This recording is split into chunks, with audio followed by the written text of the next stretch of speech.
Vale. Bueno, la idea o lo que hemos presentado, lo que hemos anunciado desde la Universidad Loyola, ¿no? Desde el Servicio de Evangelización de la Universidad Loyola, era un taller bíblico para novatos. No sé qué tan novatos sois, la mayoría, ¿no? Pero bueno, estaba pensando yo que tengo varios amigos que van a la misa de niños porque la entienden mejor, ¿no? Y eso es interesante, ¿no? Porque a veces uno va como con cara de voy el domingo a la misa de 12, no sé qué, y luego resulta que no te enteras de nada. Y va el curita, se lo explica a los niños y de repente dice, ahora lo he entendido. ¿No? Entonces todos somos un poco novatos. Entonces, aunque sepamos algunas cosas de Biblia, y puede que algunos de los que estéis conectados dominéis incluso muchas, a todos nos viene bien recordar algunas cosas muy esenciales y que al recordarlas te das cuenta y dices, uy, igual me está fallando algo justo por no tener en cuenta algo que era básico y que no me había fijado, ¿no? La intención de este pequeño taller es ayudar a la gente que quiera conocer un poco más de la Biblia a utilizarla y a disfrutarla. Entonces, no va a ser una conferencia teológica, no se trata de hacer teología y grandes discursos sobre cuestiones muy enrevesadas, además los que me conocéis sabéis que ese no es mi estilo, sino que sirva para utilizar la Biblia y disfrutarla, ¿vale? Los cristianos creemos que Dios se revela, es decir, se manifiesta, se le puede conocer de varias maneras, pero principalmente a través de la Escritura. Entonces, yo creo que es interesante saber un poco de qué va la Escritura, ¿no? Y, o sea, es como si a una persona que jamás ha visto un teléfono móvil, ¿no? Le tienes que explicar cómo funciona. Y mira, si quieres hablar con tu nieto, le tienes que dar aquí y entonces aparece una videoconferencia y le puedes ver y le hablas. Le tienes que explicar cómo funciona, ¿no? La Biblia es una cosa así. Una vez que sabes cómo funciona, ya es conectarte y va la cosa fluida. Pero mientras no lo sabes, tú abres la Biblia por cualquier página y dices, mira qué guay esto del Apocalipsis, y te aparece ahí una bestia con 7 cabezas y dices, ¿y ahora qué hago yo con el bicho este? ¿No? Entonces, utilizarlo para lo que es. Esa es la idea, ¿no? La Biblia como teléfono, aprender a usarla. Sería el punto cero. Y, bueno, y lo que he dicho, ¿no? O sea, si sabemos ya algo más de Biblia, o sea, no esperéis grandes cosas, sino cosas muy, muy sencillas, las aplicamos o intentamos revisar si las aplicamos para ver si nos están funcionando. O sea, la cuestión es si estás usando bien el teléfono y te estás comunicando con alguien. Vale, entonces voy a dar 3 presupuestos o 3 ideas, 3 conceptos, 3 ideas básicas que necesitamos saber a la hora de manejar la Biblia, ¿vale? La primera es que es un libro sagrado, ¿vale? Cada religión tiene un libro sagrado o varios libros sagrados, ¿no? Al final la Biblia es una colección de libros. Bueno, hay varios libros sagrados, pues la Biblia es un libro sagrado. ¿Qué significa esto? 3 cosas principalmente. Que contiene la historia o historias sobre uno o varios hombres que hacen una serie de cosas y se convierten de alguna manera en maestros espirituales, ¿vale? O sea, el Corán nos habla de Mahoma, pues un hombre espiritual que te... O sea, hay muchas cosas, ¿no? Pero una de las que hay es que hay un personaje que inicia un camino espiritual. Bueno, pues la Biblia nos habla de diferentes personajes espirituales, Moisés, Abraham, el rey David y sobre todo Jesús, ¿no? Entonces, un libro sagrado contiene historias sobre un personaje que hace un camino espiritual. Segundo, tiene una serie de enseñanzas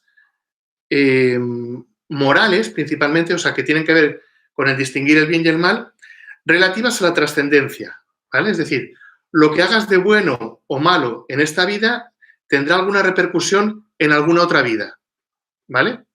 Entonces tiene algunas enseñanzas morales generalmente, es decir, sobre lo que está bien, lo que está mal, mandamientos, cosas que dicen. Eso lo tienen todos los libros sagrados, ¿no? Y tercer elemento de que es un libro sagrado es que sirve como instrumento para entrar en el mundo espiritual. Es decir, si lo utilizas, de algún modo entras en el ámbito de lo espiritual, en el ámbito de la oración, de la trascendencia, del sentido de la vida, ¿vale? Entonces, esos tres elementos me parecen importantes, habrá más, ¿no? Pero de lo que es un libro sagrado. Entonces, cuando cogemos la Biblia, tenemos tres cosas ahí. Tenemos historias de personajes que han hecho un camino espiritual, que nos sirven como modelo. Tenemos enseñanzas que nos abren a la trascendencia y tenemos el libro como tal, como instrumento para entrar en ese ámbito espiritual. Equivocaciones frecuentes con esto, que pensamos que son que utilizamos la Biblia mal, ¿no? Serían, una, leerlo de manera literal. ¿Qué le vas a hacer? O sea, lo coges por cualquier sitio, coges un versículo, ¿no? Y fue Judas y se ahorcó. Y ahora dices, pues allá voy, ¿no? O sea, está claro, si coges cualquier versículo, ¿no? Ahí es donde se fundamentan luego todos los fundamentalismos, ¿no? O sea, al final un fundamentalismo es alguien que coge un versículo y se ciñe solamente a eso, ¿no? Por ejemplo, estos días en Twitter, por ejemplo, José María Olaizola, el jesuita, que tiene muchos seguidores y tal, hizo un comentario sobre si esta pandemia y tal es un castigo de Dios y el siguiente tuit que puso fue 3, 2, 1, allá van los fundamentalistas del versículo. Oye, tal cual, entraron a saco cogiendo versículos de los profetas o del Apocalipsis diciendo y el castigo de Dios y la ira de Dios por la maldad y tal. Y dices, así no se lee la Biblia, hay que leer en su contexto, ¿no? Otro error, creer que es un libro de fantasía. Claro, ahí va un tío y abre el mar en dos, otro camina sobre las aguas, cae un rayo y fulmina a 1400, aquella mira para atrás y se convierte en estatua de sal. Eso y las historias de dragones es que es lo mismo, ¿no? O sea, es como un cuentito que lees a los niños donde ya das por supuesto que los personajes son raros, que van a hacer cosas raras y que como que la magia vale ahí, ¿no? Entonces ocurren cosas fantásticas y pienso que eso como que es un elemento que está ahí, ¿no? Y que es un libro fantástico. Y otro error que cometemos es, estoy entusiasmado, he ido al taller de Biblia, Panovatos, que han hecho los de Loyola, ahora me voy a poner a leer la Biblia. Y empiezas por el principio. Error craso, o sea, nunca empieces la Biblia por el principio, no se empieza por el Génesis porque la cantidad de barbaridades que hay ahí es, como no tengas un poco más de contexto, te vas a liar, ¿no? Entonces, hay que aprender, hay que tener una metodología, hay que saber unos rudimentos que son un poco los que vamos explicando hoy, ¿no? Para funcionar con eso. Vale. Si el primer punto era, el primer fundamento, ¿no? La primera idea era que es un libro sagrado, la segunda es tener claro cómo se escribe. ¿Cómo se escribe la Biblia? Esto es interesantísimo. Se escribe a lo largo de muchísimo tiempo, pero muchísimo tiempo es muchísimo tiempo.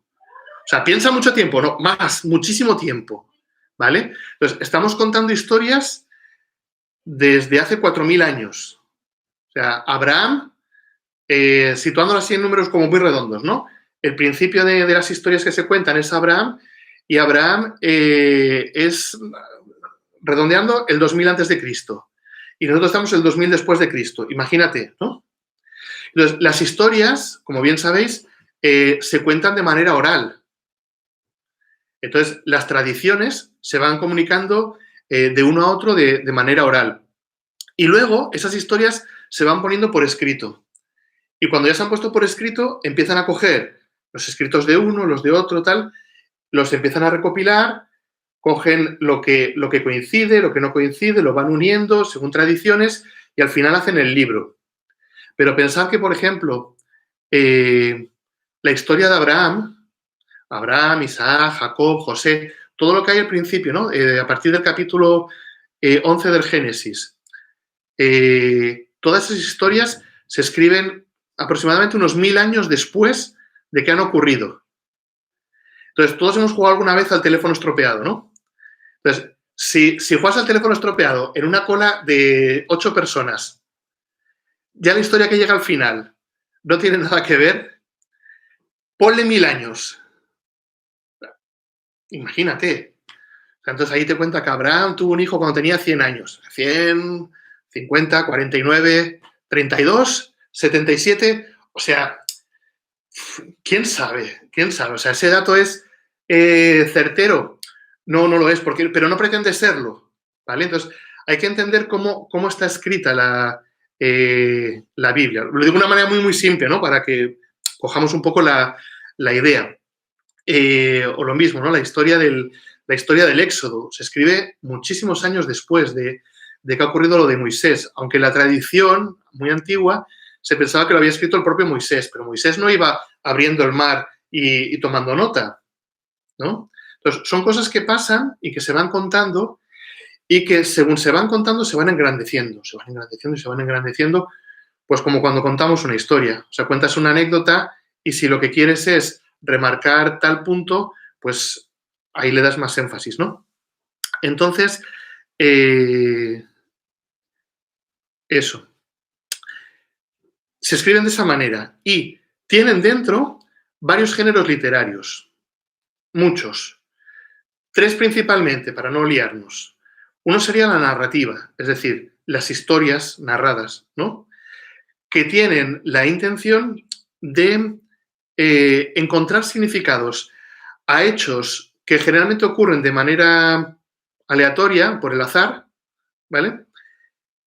Pero las enganchan de tal manera que generen preguntas sobre lo fundamental de la vida. ¿Quién soy? ¿De dónde vengo? ¿A dónde voy? ¿Vale? Esas preguntas fundamentales de la existencia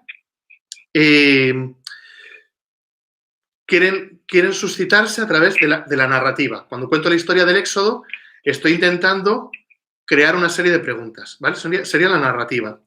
Ayer, por ejemplo, teníamos un cineforum sobre la película El Hoyo. Igual habéis visto mucha gente porque ha sido la película más vista en el mundo en la plataforma Netflix en las 2 últimas semanas. Bueno, cuenta una historia de una cárcel vertical, ¿no? La narrativa es para hacerte pensar sobre el sistema social, la solidaridad, el sentido de la vida, ¿vale? Cuentas una historia que es ficción, pero es para hacer una serie de preguntas. Bueno, pues la Biblia utiliza la narración con hechos de verdad, pero engrandecidos, para generar preguntas. Narrativa sería uno de los géneros literarios. Otro es la poesía. Ahí tenemos los salmos, ahí tenemos todo el libro de la sabiduría, el libro del Eclesiastés, el libro de los proverbios. Todo eso es poesía. La poesía tiene otro fin, ¿vale? Que lo que pretende es estimular la creatividad, o sea, favorecer el pensamiento divergente, que tu pensamiento no vaya por los caminos que suele ir habitualmente, que vaya por otro lado. Esa es la idea, ¿no? Entonces, la narrativa para generarte preguntas, la poesía para estimular la creatividad y que veas las cosas de otra manera. Y luego estaría la prosa y el discurso, ¿no? Por ejemplo, las cartas de San Pablo son un ejemplo muy claro, que intentan hacerte entrar en la lógica del pensamiento de Dios para que sigas el discurso. O sea, si creemos en esto, creemos también en esto y en esto y en esto, ¿no? Que hagas un pensamiento deductivo, ¿no? Vale, ese sería el punto 2, cómo se escribe. Y el punto 3, hemos dicho, es un libro sagrado, cómo se escribe, y lo tercero, con qué intención. Para mí esto es lo más importante. La Biblia no se escribe con intención de contarnos unos hechos que ocurrieron, aunque también nos los cuente, ¿no? Sino que trata de hacernos entrar en su propio universo, ¿vale? Pero lo que decíamos al principio es que entres, como libro sagrado que es, que entres en la trascendencia, pero en una trascendencia muy concreta que es la del cristianismo, ¿no? Entonces, que entres en contacto con el Dios del Antiguo Testamento y del Nuevo Testamento, el Padre de Jesús, ¿no? Abba, sería esa la idea. Entonces, una idea importante sobre esto para mí es cómo es el universo bíblico, ¿no? En la Biblia, cuando habla de la creación, dice lo primero que Dios separó los cielos y la tierra como dos realidades diferentes, ¿no? En los cielos va a estar lo espiritual y en la tierra va a estar lo material. Pero no son dos mundos separados. Son dos mundos que tienen una parte, o sea, si hiciéramos dos círculos así, ¿no? Tendría una parte convergente. Y ese es el mundo espiritual en el cual nos movemos o al cual nos quiere hacer entrar, acceder. ¿vale? Ese mundo es el mundo que en el Génesis relata como el jardín del Edén, donde en una situación ideal hay una serie de personas creadas, Adán y Eva, ¿no? Que por no vivir según su verdadera esencia, son expulsados de esa realidad espiritual. La Biblia intenta enseñarte cómo entrar otra vez en esa realidad en la cual lo divino y lo humano se unen. Esta sería la idea. Entonces, la historia de Moisés es una persona espiritual que tiene un contacto impresionante con Dios, que está ya en esa dimensión, ¿no?, del jardín del Edén. Él entra y sale de esa dimensión, es capaz de acceder ahí, es capaz de acceder al diálogo con Dios, y cuando está ahí, cuando vuelve al contacto con sus congéneres, con los humanos, les intenta enseñar cómo llegar ahí. Y entonces, por ejemplo, pues todo lo que es la creación del tabernáculo, las tiendas cómo se hacían, el arca de la alianza, las reverencias que había que hacer, los vestidos, todo eso son como, no sé, yo no sé muy bien cómo he llegado a unirme con Dios, pero intenta con este ritual, haz esto, no sé qué, ¿no? O sea, es como si yo os diera una serie de pasos a seguir. Bueno, pues síguelos a ver si así, aunque yo misma no tenga claro que haya sido de esta manera como yo he llegado, ¿no?, a ese cambio espiritual. Bueno, entonces, tiene la intención de eso, ¿no? Y Jesús será quien hace ese camino por excelencia, ¿vale? Por eso San Juan en su Evangelio lo presenta como la palabra de Dios hecha carne. O sea, lee a Jesús, ve a Jesús, mira a Jesús, imítalo, y él es el que ha entrado rotundamente en ese Edén, ¿no?, en esa unión con Dios. Vale, pues ese era el punto, vete a saber qué punto, el 3, claro, ¿vale? Esas 3 ideas, libro sagrado, cómo se escribió y con qué intención, ¿vale? Con esas 3 ideas, vamos de tiempo, vale, 5 minutitos más. Con esas 3 ideas, lo interesante sería ahora acercarnos, y por eso es el tiempo de Pascua, a los relatos de la resurrección, ¿vale? Que han sido las lecturas si hacéis un poquito de oración con el Evangelio del día, eran las lecturas de esta semana de Pascua, ¿no? Todas las apariciones de Jesús resucitado. ¿Cómo aplicamos esos 3 principios a las lecturas de los pasajes de la resurrección? Pues lo primero, que es un libro sagrado, por tanto no es un libro histórico. Entonces, cuando me narra la resurrección, no me está contando un hecho histórico. O sea, no intenta contarme algo que pasó. Dices, pero cuenta algo que pasó. Sí, pero no es su intención. No pretende ser histórico. O sea, las mujeres fueron al sepulcro y entonces vieron que la piedra estaba quitada y entonces pasó. La narración, aunque parece de un hecho histórico, no es histórico, y menos la resurrección, porque trasciende la historia. O sea, se sale del tiempo, ¿no? Pero, ya digo, no voy a entrar en la parte teológica de lo que es la resurrección, porque entonces otro día si queréis. ¿Vale? Entonces, no lo tengo que leer cuando pasó tal cual se escribe, aunque sí queda claro que algo ocurrió.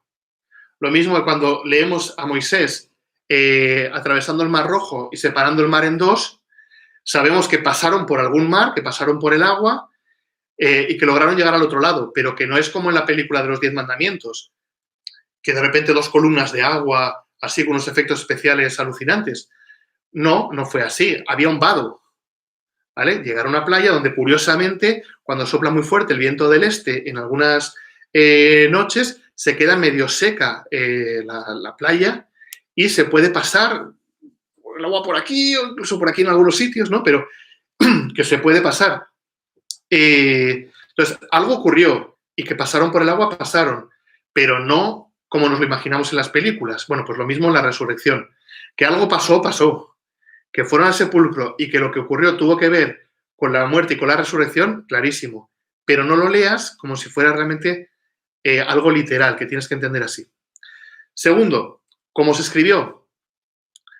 Bueno, es una narrativa. Entonces hemos dicho que las narrativas pretenden generar preguntas trascendentes. Entonces, nos quiere hacer reflexionar sobre qué es la muerte, qué es la vida y quién es el Dios de la vida, ¿no? Entonces esto me parece especialmente interesante. ¿Y cómo se escribió? Ni te cuento. O sea, al principio no se escribió nada.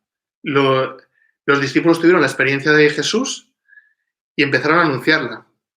Y después empiezan a recoger aquellos datos, aquellas historias, por escrito. Y empieza a haber muchos escritos. Y lo mismo que he contado antes, luego se empiezan a juntar los escritos. ¿Qué pasa? Que aquí hay un tiempo más corto que cuando hablamos del Antiguo Testamento, ¿vale? Entonces, pero bueno, pueden pasar, no sé, unos 20 o 30 años cuando se escribe el primer Evangelio, unos 60 cuando se escribe el de Juan. Obviamente, ahí las historias tal y como se contaban, además que la historia que se contaba esta vez era tela marinera, ¿no? No, que el tío que se murió, pero luego lo vimos. ¿Qué? A ver, ponlo por escrito, ¿no? Entonces, hay un primer relato, hay una primera fase, ¿no? del relato que tiene que ver con un hecho histórico, algo que sí que ocurrió, que es Jesús murió, las mujeres y no los hombres, esto parece también que es muy claro, fueron al sepulcro, parece que para ungirlo, pero si estaba sellado, aquello podría ser difícil, ¿no? O sea, al menos hacer algún tipo de homenaje o rendir culto porque no habían podido la noche de la crucifixión, porque empezaba el Sabbat. Bueno, y que unos mensajeros de Dios le dan un mensaje. Eso, los escrituristas han visto que la esencia de los relatos del Evangelio está ahí, en que las mujeres van a la tumba y que allí reciben un tipo de mensaje, por unos mensajeros. Sabéis que ángel significa mensajero en griego, ¿no? Y curiosamente, aunque hay varios tipos de ángeles en la Biblia, serafines, querubines, arcángeles, tronos, potestades, cuando habla de ángeles, así, a pelo, ángeles, generalmente tienen forma humana en la Biblia y no dice que tengan alitas ni resplandor, a veces más vestido de blanco y otras veces, no sé, fucsia, ¿no? Entonces, generalmente está hablando de alguien que trae un mensaje de parte de Dios. No tiene que ser un ser espiritual, puede ser cualquier otra persona, ¿vale? Trae un mensaje. Alguien les da un mensaje de que Jesús ha trascendido a la muerte, ¿vale? En una evolución posterior, viene la parte de que Juan y Pedro fueron al sepulcro, vieron que estaba vacío y tal, porque el testimonio de las mujeres no era válido entre los judíos. Entonces, se necesitaba meter algún hombre en la redacción porque si no, no valía, ¿vale? Y por eso aparecen más tarde, ya en el Evangelio de Juan, aparecen esos dos personajes ahí, pero si probablemente no estuvieran en Jerusalén, ¿no? Parece ser que estaban ya todos en Galilea, que habían huido hacia Galilea. Entonces sabemos que esa parte probablemente no sea históricamente tal cual, ¿no? Aunque el elemento está ahí también interesante. Y en otra evolución posterior aparece el mensaje de la tumba vacía. Pero esto es una defensa que hacen los cristianos frente a los que dicen, bueno, si ha resucitado, ¿dónde está el cuerpo? Que otros dicen, pues, no sé, no nos habíamos preguntado esto hasta ahora. Habrá que hacer algo con el cuerpo. Entonces empiezan a contar pues, que la tumba estaba vacía y eso empieza a entrar en los relatos, ¿vale? Pero es una redacción bastante posterior. Y finalmente aparece un nuevo elemento que es muy interesante, que es el de los encuentros, las apariciones.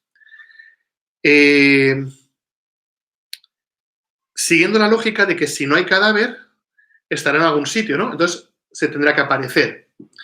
Vale, eso es cómo se escribió. La intención de cómo se escribió, bueno, pues hacernos creer en la vida para siempre y que el Dios de la vida no permite la muerte, ¿no? Y menos la de su Hijo Jesús. Entonces, y termino. ¿Con qué elementos me quedo entonces del relato de la resurrección? Para yo poder orar, o sea, vuelvo al principio, esto es para usar el teléfono. Entonces, para usar el teléfono y hablar con Dios, yo de lo que he aprendido hoy de Biblia, que son 3 ideas nada más, ¿cómo las aplico yo para hacer mi oración? Vale. 1, que hay un acercamiento a la realidad de la crucifixión y al dolor del mundo. y que este elemento es fundamental para que pueda darse el encuentro. Es decir, las mujeres, cogiendo, por ejemplo, el relato, ¿no? De María Magdalena cuando va al sepulcro por la mañana del domingo. Bueno, me tengo que acercar a donde está el crucificado, a donde está el muerto, a donde está la realidad del sufrimiento, la realidad del pecado del mundo. Me tengo que acercar allí, porque es ahí, es eso lo que me va a dar una sensibilidad diferente, lo que me va a provocar una serie de preguntas trascendentes, ¿sí? 2, que hay mensajeros. Hay alguien que te da un mensaje, ¿no? Personas que ayudan a entender qué es lo que ha pasado. Como nos pasa a cualquiera de nosotros, ¿no? O sea, vas un día a misa, pues, y pues igual el cura no está muy inspirado y otro día sí está inspirado y de repente pues ese mensaje te llega, ¿no? O sea, en este momento, por ejemplo, el mensajero sería yo, sería el ángel, ¿no? Como decía mi amigo Miguel, y pues Dios tiene ángeles de todo tipo, los tiene rubios, cachas, ¿no? Con unas alas impresionantes y tal. Y hoy trajo pues lo que quedaba en la bodega, ¿no? Pues ya está. Pero cualquiera que traiga un mensaje de parte de Dios es un ángel, es un mensajero. Acercarnos a la realidad de la crucifixión. Segundo, que hay mensajeros. Tercero, que hay una aparición. Y el término aparición, te sientes iluminado, ¿vale? Como yo suelo utilizar esta imagen, que es la del... cuando estás haciendo un examen, no te viene la pregunta, o sea, la respuesta a la pregunta, ¿no? Y estás ahí y de repente hace chas. Y notas que ha pasado algo en tu cerebro diferente. No solamente que te has acordado, es que como que te has iluminado, ¿no? O cuando no entiendes algo, te lo han repetido muchas veces, un problema de matemáticas, ¿no? Y de repente entiendes la mecánica interna del problema, ¿no? Eso es lo que llamamos como iluminación. Bueno, pues entender a Dios es eso, ¿no? Es como una iluminación que tú notas que algo ha pasado dentro de ti diferente. Eso, ese desvelamiento, es a lo que se le llama aparición en la Biblia, ¿no? Entonces, no necesariamente tiene que ser que aparezca un cuerpo físico, sino que se te desvela algo. Lo que pasa es que cómo expresas eso, ¿vale? Y entonces el lenguaje nos puede engañar. Fijaos, yo tenía un amigo, ya murió, algunos de los que estáis por ahí lo conocíais, el buen Antonio Prieto, que era párroco aquí en Córdoba. Y él decía que cuando se muriera, una de las cosas que iba a hacer es ir por la noche a casa de los que le habían jodido algo en la vida. Y yo digo, ¿y qué iba a hacer? Y tirarle de la sábana para que le entre frío. Y la cosa es que yo no sabía que se había muerto y una noche me pasó eso, ¿no? Y noche de verano normal, ¿no? Que pierdes la sábana por ahí, te despiertas así un poco y te echas la sábana. Pero me acordé de él y unos días después supe que se había muerto. Digo, me cago en la mar, el cabrón este la ha liado. O sea, que sí, que está en el cielo y que le han dejado venir a hacer putadas, que era lo que él quería. Y días después soñé con él y me encontré con un amigo suyo que había sido compañeros en seminario y no sé qué tal, y le dije, el otro día se me apareció Antonio en sueños. Voy a decir que soñé con él, dije, se me apareció Antonio en sueños. Si os fijáis, no estoy mintiendo, lo que estoy contando es tal cual. Pero uno puede decir, uy, se le apareció en sueños. Como dicen los relatos de San José, ¿no? Se le apareció un ángel en sueños y tal. Tu subconsciente funciona de esa manera, pero sientes que hay una revelación. Bueno, hay una aparición y el cuarto punto es que la garantía de que ese encuentro es real y tiene que ver con el resucitado es la fe en que el enviado, que era Jesús, ha sido glorificado y que por tanto se pierde todo miedo a la vida, todo miedo a cualquier enemigo que tenga, todo miedo a lo que me pueda pasar y me pongo a trabajar en construcción del reino de Dios. O sea, ese mundo que Dios soñó, ese mundo mejor que todos intuimos, me pongo a trabajar en él, ¿no? Esos serían los 4 elementos que, a partir de los 3 puntos que he dicho, destacamos en el Evangelio por ejemplo, eso, ¿no? De María yendo al sepulcro. Sería aplicarlos de la misma manera a nuestra vida, ¿no? Vale, y ya he hablado más de lo que quería hablar, lo dejamos aquí, que prefiero, no sé, me parece que se me queda corto, hablaría más, ¿no? Pero dejamos un ratito, 10 minutitos, 3, 4, 5 preguntas que queráis hacer que tengan que ver con esto, ¿vale? Si me preguntáis cómo son los cuerpos resucitados, no os contesto, porque no he encontrado ninguno todavía. Venga, a ver. Quien quiera.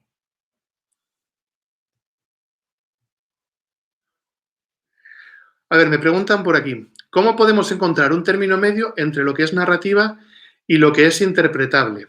Wow, buena pregunta. Bueno, no creo que tenga que ser un término medio. Creo que... A ver, Juan Pablo II hablaba mucho de algo que me gusta a mí, que es la lectura en el espíritu. Entonces, yo lo que necesito es utilizar los pasajes de la Biblia para que me sirvan para mi vida. Ese es el objetivo. Entonces, aunque no sepa mucho de teología o no sepa nada, eso siempre puede funcionar. La Biblia, digamos que está hecha para eso, ¿no? Siguiendo el símil del teléfono móvil, ¿no? Que una persona no sepa utilizar y vale, no solamente sirve para llamar, también puedes hacer más cosas con él y existe una aplicación que se llama WhatsApp y puedes guardar las fotos y tal, ¿no? Entonces, eso sería ya alguien que conoce más del funcionamiento del instrumento que es la Biblia. Pero no necesito conocer del todo para que a mí me sirva en una lectura espiritual. Pues Juan Pablo II hablaba de que había que buscar la lectura en el espíritu en que fue escrita, o sea, en la intención en la que fue escrita. Si yo me acerco a un pasaje de la resurrección, la intención es que yo crea en la resurrección. Entonces, si a mí el hacer la oración con ese texto me sirve para eso, lo he conseguido. Eso no quita que yo creo que como cristianos debemos formarnos y estudiar un poquito. Y hay cantidad de libros gratuitos en Internet o los puedes comprar en cualquier librería religiosa y yo empezaría a estudiar un poquito de Biblia. O a veces directamente no necesitas más.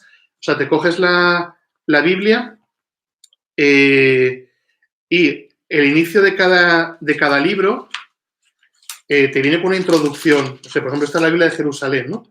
Te viene una introducción de 4 o 5 páginas que con esto tienes un pedazo de estudio, ¿no? Entonces, saber un poquito de Biblia nos ayuda a entender qué parte es narrativa, qué parte es interpretable, qué significan los símbolos, pero aún sin saberlo te va a servir para orar, ¿vale? Espero haber respondido a eso. Venga. A ver, ¿por ahí alguien? Hay otra pregunta, Esther. Pregunta, ¿por dónde debo empezar a leer la Biblia? ¿Por dónde hay que empezar a leer la Biblia? Mi recomendación, el Evangelio de Mateo. Y explico por qué. Porque nosotros los cristianos leemos la Biblia a la luz de lo que ha ocurrido con Jesús de Nazaret. La Biblia es toda una revelación de Dios. Entonces, el Dios que se manifiesta en el Antiguo Testamento es una revelación, digamos, inacabada. Por eso vemos tantos pasajes que hablan de un Dios, es el Dios de las guerras, ¿no? O sea, el pueblo de Israel está todo el día combatiendo con otros pueblos hasta que llega a la tierra prometida. Entonces, bueno, ahí van haciendo. Entonces, la revelación, digamos, que no es completa. Se nos revela completamente en Jesús, que nos revela al Dios Papá, al Dios Abba. Entonces, a la luz de Jesús leemos el Antiguo Testamento. Por tanto, empezaría por el Nuevo Testamento. De los 4 evangelios, cualquiera, pero Juan está escrito de una manera muy simbólica. Cada capítulo es prácticamente una catequesis. Entonces, yo cogería a Mateo, que es el primer evangelista. Marcos es muy cortito, Mateo más largo, y creo que es fácil de leer, ¿no? Empezaría por Mateo, seguiría leyendo los evangelios, algo de las cartas, o sea, primero el Nuevo Testamento y luego al Éxodo. La experiencia fundamental está en el Éxodo. O sea, ¿qué es lo que pasó con Moisés? La historia de Moisés, eso es fundamental. Fijaos que, es un detalle, ¿no? Primero se escribió el Éxodo y luego se escribió el Génesis. O sea, para el pueblo de Israel primero es la experiencia de que han sido liberados. Y luego cuando están en el destierro en Babilonia, exiliados, y no entienden qué es lo que les ha pasado, empiezan a reflexionar sobre el sentido de la vida, sobre para qué están aquí, si Dios les ha abandonado, quién es Dios, quiénes son ellos. Entonces empiezan a escribir el Génesis como quién nos ha creado, por qué nos ha creado. Responden esas preguntas, pero primero es la experiencia de que algo ha pasado en sus vidas, ¿no? Entonces, Nuevo Testamento, empezando por los Evangelios, luego San Pablo, luego el Éxodo, Moisés, luego me iría a los Salmos, a disfrutarlo, un poquito de Profetas, Isaías y el Génesis para el final. Para Génesis me llamáis otra vez, porque es así que tiene tela. Más preguntas. En YouTube pregunta Nacho, ¿qué Biblia recomendaría para iniciarse? José Manuel Díaz Freire. Vale. Para iniciarse, yo recomendaría, hay muchas traducciones, ¿vale? O sea, la Biblia al final siempre es la